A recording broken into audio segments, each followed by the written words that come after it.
For years, people have been hearing about the so-called foldable iPhone.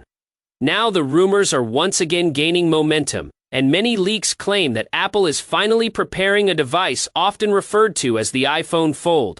But instead of feeling excited, the whole situation raises a serious question. Is Apple actually innovating here, or simply arriving extremely late to a market that others have already explored for years? The concept itself is hardly groundbreaking anymore. The idea is simple. You pull out what looks like a regular iPhone, open it like a book, and it turns into a mini tablet. According to leaks, the internal display could measure around 7.8 inches, which puts it close to the size of an iPad mini. But once you fold it shut, the outer display reportedly shrinks to about 5.5 inches. On paper, that sounds convenient, but a tiny outer screen is awkward to use, while the larger internal screen is something you only access after opening the device.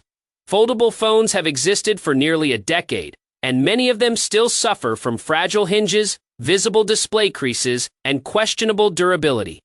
Apple reportedly spent years watching other companies experiment, waiting for the technology to mature. But even today, those problems have not completely disappeared. Recent leaks claim accessory manufacturers have already received metal molds of the device, so they can begin preparing cases and other accessories. If true, that suggests the hardware design may be close to finalized. The camera system could shift to a vertical dual-camera layout, replacing the diagonal design used on recent iPhones. The back is also rumored to keep a MagSafe ring, meaning existing MagSafe chargers and accessories would still work.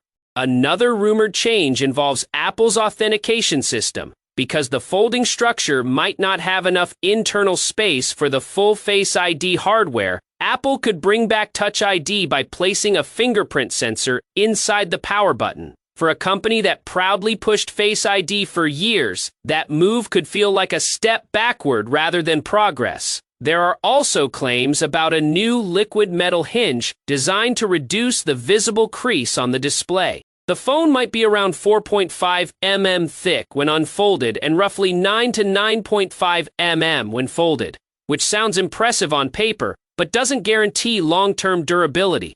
Performance will likely come from Apple's A20 Pro chip, along with a rumored C2 modem and satellite connectivity features.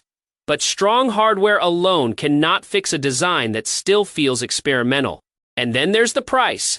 Early reports suggest the device could launch around 2026, with a starting price somewhere between $2,000 and $2,500.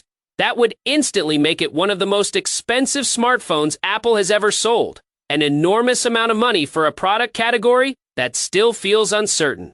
Thanks for watching, and goodbye.